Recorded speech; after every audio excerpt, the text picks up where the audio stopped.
নমস্কার বন্ধুরা, আমি শ্রাবন্তিকা আবার আপনাদের সামনে নিয়ে এসেছি গরমকালের একটা মাছের রেসিপি। মাছগুলি হলো বাটা মাছ। যা গরম পড়েছে তাতে একটু হালকা পাতলা মাছের ঝোল খেতে সবারই ভালো লাগবে।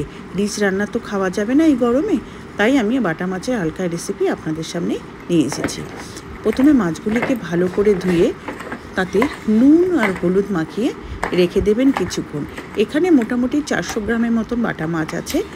সেই বুঝে আপনারা কড়াইতে তেলটা দেবেন।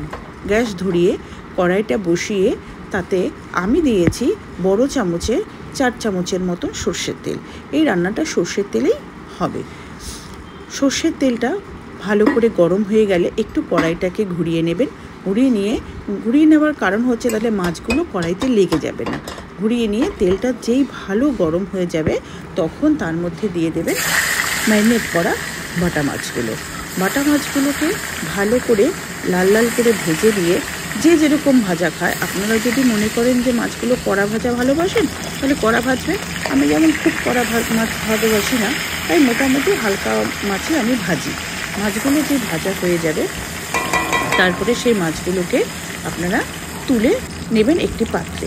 তুলে নেওয়ার পরে কড়াইতে যদি তেলের পরিমাণ অনেকটা বেশি আপনাদের মনে হয় তাহলে তার থেকে তেল তুলে রেখে দিতে পারেন।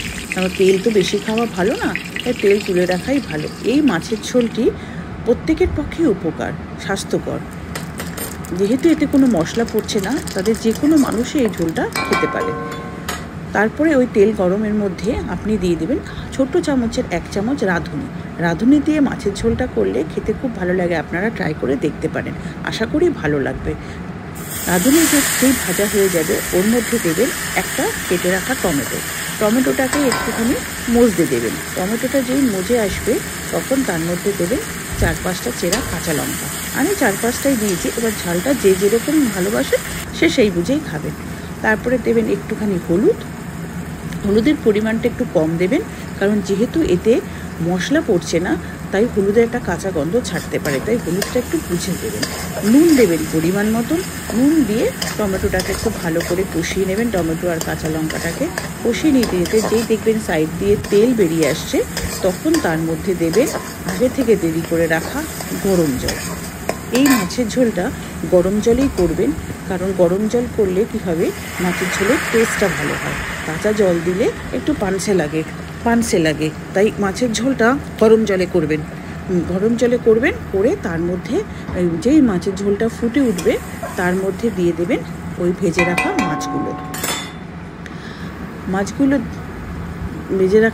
দিয়ে দেবেন। মাছগুলো যেই ফুটে উঠবে তখন একটা গ্যাসটাকে মিডিয়ামে করে আপনারা একটা ঢাকা দিয়ে ঢেকে রাখবেন কিছুক্ষণের জন্য। গ্যাসটা হাই ফ্লেমে রান্না করবেন না ঝোলটা, তাহলে ঝোলটা শুকিয়ে যাবে। তাই গ্যাসটাকে মিডিয়াম ফ্লেমে রেখে ঢেকে দেবেন একটা পাত্র দিয়ে।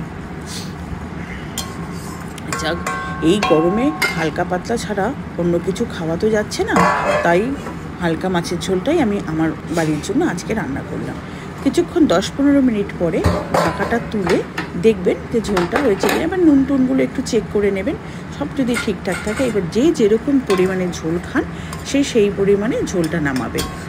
ঝোলটা হয়ে গেলে তারপরে গ্যাসটা বন্ধ করে তার উপরে দিয়ে দেবেন ধনেপাতা কুচি ছড়িয়ে কিছুক্ষণ স্ট্যান্ডিং টাইমে রেখে তারপরে ওটাকে আপনি পাত্রে ঢেলে নেবেন। ঢেলে নিয়ে এইভাবেই তৈরি হয়ে যাবে বিনা মশলা বাটা মাছের পাতলা ঝোল। আশা করি এই রান্নাটা আপনাদের ভালো লাগবে। এই ঝোলের গরম গরম বাটা মাছের পাতলা ঝোল আর গন্ধরাজ লেবু দিয়ে গরম ভাত খেতে ভীষণই ভালো লাগে। আপনারাও একবার খেয়ে দেখুন, আপনাদের ভালো লাগবে। যদি আপনাদের এই রেসিপিটি আমার ভালো লাগে তাহলে অবশ্যই আপনারা লাইক, কমেন্ট, শেয়ার এবং সাবস্ক্রাইব করবেন। ভালো থাকবেন, সুস্থ থাকবেন। ধন্যবাদ।